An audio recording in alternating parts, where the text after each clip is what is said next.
যে এই ত্রিপুরা রাজ্যে কোনো দিন কমিউনিস্ট আসবে না। কারণ কি, ত্রিপুরার মানুষ কমিউনিস্টকে দেখে নিয়েছে।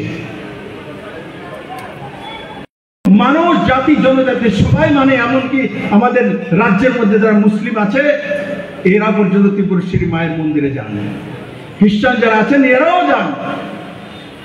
কিন্তু কমিউনিস্টের কোন মুখ্যমন্ত্রীকে কোন দিন ত্রিপুরার মানুষ সেখানে যেতে দেখেনি, কোন মুখ্যমন্ত্রীকে। ত্রিপুরার মানুষ ভোটে আসবে, জিতবে, ক্যাডার আর নিজের পন্থ ছাড়া কিচ্ছু চলবে না। ত্রিপুরার মানুষের বিশ্বাস, আস্থার মধ্যে তাদের আস্থা নেই। তার জন্য ত্রিপুরা রাজ্যের কোন মুখ্যমন্ত্রী কোনদিনই কমিউনিস্টের ত্রিপুরেশ্বরী মায়ের মন্দিরে পূজা দিতে কোন জার্নালিস্টের কাছে একটা ছবি পাওয়া যাবে না। একজনে 20 বছরের লাগাতার মুখ্যমন্ত্রী, একজন 10 বছরের লাগাতার মুখ্যমন্ত্রী। দশরথ বাবু 5 বছর মুখ্যমন্ত্রী ছিলেন, 35 বছর কোনদিন ত্রিপুরেশ্বরী মায়ের মন্দিরে যায়নি। আর এই দেশের মধ্যে যার জন্মই মাটিতে হয়নি, যার গুজরাটের মাটিতে জন্ম হয়েছে, নরেন্দ্র ভাই মোদী আসছে ত্রিপুরার মানুষের সম্মান করার জন্য, ত্রিপুরেশ্বরী মায়ের মন্দির পুজো দেওয়ার জন্য। এই হচ্ছে ভারত। তার মধ্যে তফাৎ কমিউনিস্টের সোচ আর ভারতীয় জনতা পার্টির চিন্তা ভাবনা। অন্যের গুণ দোষ নিয়ে আমরা বেরিয়ে পড়ি মিছিল নিয়ে।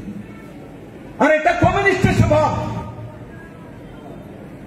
কমিউনিস্টের স্বভাব সারা দিন অন্যের দোষ বের করা। এ রাজ্যের কমিউনিস্টের তথাকথিত তাবর নেতা ও বিপ্লব দেব ইংল্যান্ডের মধ্যে গিয়ে ঘুরতে আসছে, অস্ট্রেলিয়াত গেছে গা, হ্যাঁ শার্ট প্যান্ট পরে আই বসছে, হ্যাঁ এটা চুলটি উল্টা এরা আশ্রয় লেছে, মানে বিপ্লব দেব লিয়ে পারাভারি কমিউনিজম মিলে গেছে।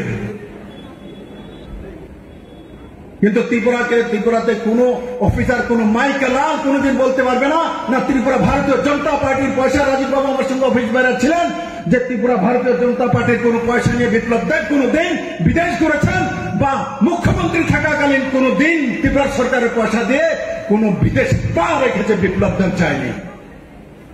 বিপ্লব দেব ত্রিপুরা মানুষের জন্য যা করার সেটাই করছিল।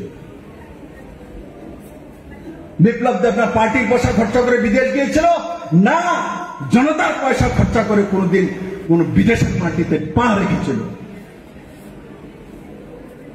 বিপ্লব দেব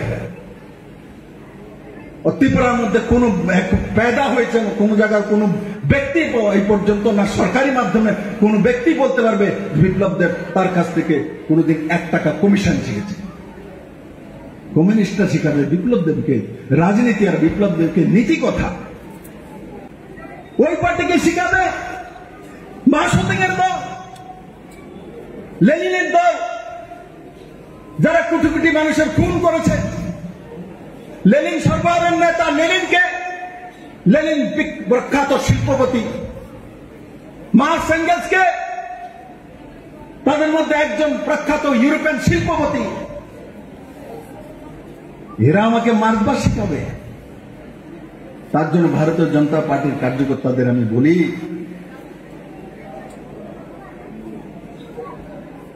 যে ভুলিও না এ ভারত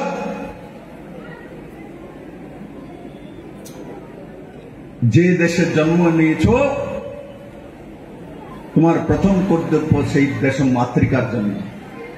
আমি এর আগে বারে বলেছিলাম যে কমিউনিস্ট শেষ করতে আমার 1.5 ঘন্টা সময় লাগে। 1.5 ঘন্টা তো অনেক বেশি বলে দিয়েছি। ত্রিপুরার মানুষ और न्यू जनरेशन कम्युनिस्ट के कोनोदिनই ही চায় না। কমিউনিস্ট কোন কাজটা করেছে? রাজীব বাবু শুরু করেছিল। কমিউনিস্টের কাজ ছিল কি? কমিউনিস্টে কিসের দোহাই দিত? গরিবের দোহাই দিত, শ্রমিকের দোহাই দিত, সর্বহারার দোহাই দিত। কিন্তু ওই দোহাইগুলোর কাজ কে করেছে? নরেন্দ্র ভাই মোদী করেছে। গরিবের জন্য ঘর নরেন্দ্র ভাই মোদী দিয়েছে, গরিবের জন্য শৌচালয় ফ্রিতে নরেন্দ্র ভাই মোদী দিয়েছে, গরিবের জন্য চাল ফ্রিতে নরেন্দ্র ভাই মোদী দিয়েছে, গরিবের জন্য প্রধানমন্ত্রী সড়ক যোজনা রোড বাড়ির সামনে নরেন্দ্র ভাই মোদী দিয়েছে, গরিবের জন্য ফ্রিতে জলের ব্যবস্থা নরেন্দ্র ভাই মোদী করেছে, গরিবের জন্য ফ্রিতে চিকিৎসার ব্যবস্থা, 5 লাখ টাকার ইন্স্যুরেন্স নরেন্দ্র ভাই মোদী করেছে। গরিবের ছেলে মেয়েরা উচ্চ শিক্ষা শিক্ষিত হওয়ার জন্য স্কলারশিপের ব্যবস্থা নরেন্দ্র ভাই মোদী করেছে। তাহলে যেই কাজগুলো শ্রমিক দরদির করা উচিত ছিল, সেই সমস্ত কাজগুলো নরেন্দ্র ভাই মোদী করেছে। কমিউনিস্ট লোকাল তন্ত্র গরিবের জন্য কোনো কাজ করেনি।